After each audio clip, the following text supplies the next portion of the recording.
नमस्कार शेतकरी मित्रांनो, स्वागत आहे आपले अर्थशेती या यूट्यूब चॅनलवर, जिथे आपण आज बघतोय पाणी व्यवस्थापन केल्याच्या नंतरची ही पहिली डेव्हलपमेंट. आज पाणी देऊन 8 दिवस झालेले आहे.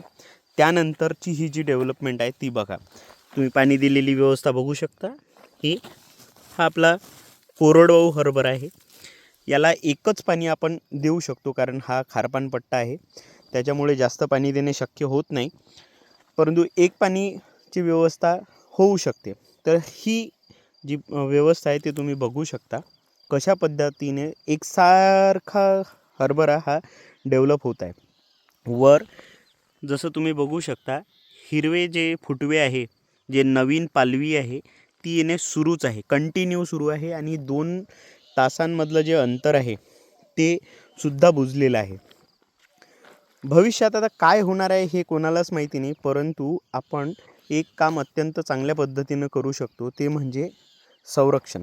आता या संरक्षणामध्ये आपण काय म्हणतोय ते सुद्धा लक्षात घेणे गरजेचे आहे.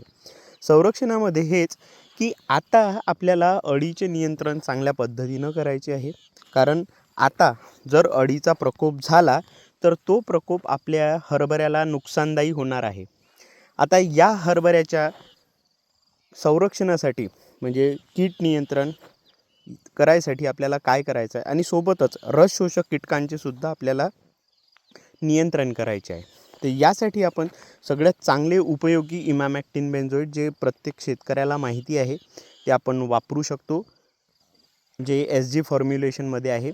आणि सोबत प्रोपेक्स सुपर हा एक ॲडिशन घेऊ शकतो, जे आपण रस शोषक कीटकांसाठी वापरू शकतो. पण जर त्या व्यतिरिक्त तुम्हाला कॉम्बिनेशन घ्यायचे असेल तर बॅराझाईड हा एक चांगला घटक आहे, जो या दोघांनाही चांगलं ऑप्शन देतो. म्हणजे इमॅमॅक्टिन बेंझोएट हे लिक्विड फॉर्म्युलेशनमध्ये उपलब्ध आहे. आणि सोबत अंडी मारणारी जे घटक आहे, जे नोवालुरॉन, हा सुद्धा मोठ्या प्रमाणात चांगले आपल्याला रिझल्ट देऊन जाते. तर यामुळे आपल्याला मोठ्या प्रमाणात चांगले रिझल्ट आलेले दिसून येतील. यानंतर यासोबत संजीवक कोणते वापरावे? संजीवक वापरणं गरजेचंच आहे असं काही नाही, परंतु त्याने रिझल्ट जर चांगले येत असेल तर काही हरकत नाही. तर सध्या ही जी डेव्हलपमेंट तुम्ही बघत आहात, या डेव्हलपमेंटमध्ये जर संजीवकाचा जर वापर झाला, म्हणजे ह्या दुसऱ्या फवारणीमध्ये तुम्ही जर संजीवकाचा वापर केला तर कदाचित रिझल्ट काही चेंज होतील. त्यासाठी आपल्याला इथे इसाबियन, जे अमिनो बेस ॲसिड आणि सोबत बरेच मिनरल सोबत आहेत. आणि जर हे भेटले नाही तर त्या व्यतिरिक्त ॲम्बिशनसुद्धा घेऊ शकता, चांगल्याच कंपनीचा आहे.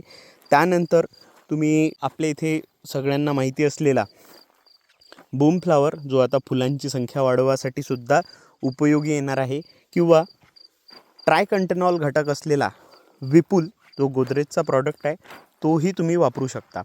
तर अशा पद्धतीचे जर तुम्ही घटक या फवारणीमध्ये घेतले तर रिझल्ट काही चेंज होतील.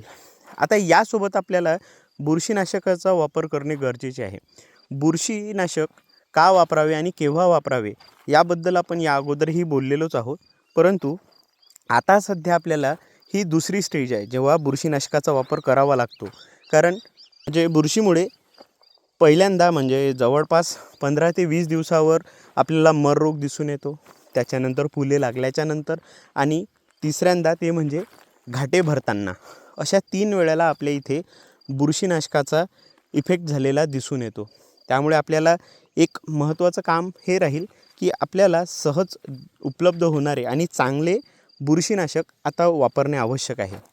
दवाचे प्रमाण जास्त आहे, त्या दवामुळे आपल्या इथे बुरशी राहू शकते. पानाला बुरशी लागून येणे किंवा मुळांना बुरशी लागून येणे, या सगळ्या कारणांमुळे आपल्या इथे जर बुरशी येत असेल तर तुम्हाला बुरशीनाशकाचा वापर करणे अत्यंत गरजेचे आहे. आता या बुरशीनाशकानंतर आपल्याला कुठला प्रॉडक्ट घेणे गरजेचं आहे, ते म्हणजे स्टिकर. जर स्टिकर तुम्ही घेतले नाही तर जे केमिकल्स कॉम्बिनेशन जे बनत आहे ते एकसारखे बनत नाही, ते कदाचित फुटल्यासारखे दिसतात किंवा एकसारखे आपल्या झाडांना लागून येत नाही, ते चिपकले पाहिजे. त्यासाठी आपल्याला इथे स्टिकर घेणे अत्यंत गरजेचे राहील. आणि सरतेशेवटी ते म्हणजे वरखत घेणे आपल्या इथे जर DAP असेल तर त्याचं पाणी करून तुम्ही घेऊ शकता, किंवा वरखतामध्ये तुम्ही 1261 हा जरी घटक घेतला किंवा हा जरी खत घेतलं तरीही चांगलं राहील. त्याचे जवळपास 150 ग्रॅम प्रति पंप असा डोस राहील, तो तुम्ही वापरावा. त्यामुळे रिझल्टसुद्धा चांगले आलेले दिसून येतील. तर या फवारणीचा आणि या पाणी व्यवस्थापनाचा कसा रिझल्ट येत आहे बघा. पाणी व्यवस्थापन केल्यामुळे याची वाढ आणि जमिनीत टाकलेले जे खत होते ते चांगल्या पद्धतीने अपटेक झाले. जे न्यूट्रियंट्स आपल्याला आवश्यक होते ते सुद्धा चांगल्या पद्धतीने अपटेक झाले. तर हे आहेत रिझल्ट्स. तोवर आपली ही काळजी घ्या आणि आपल्या हरभऱ्याची सुद्धा काळजी घ्या. धन्यवाद.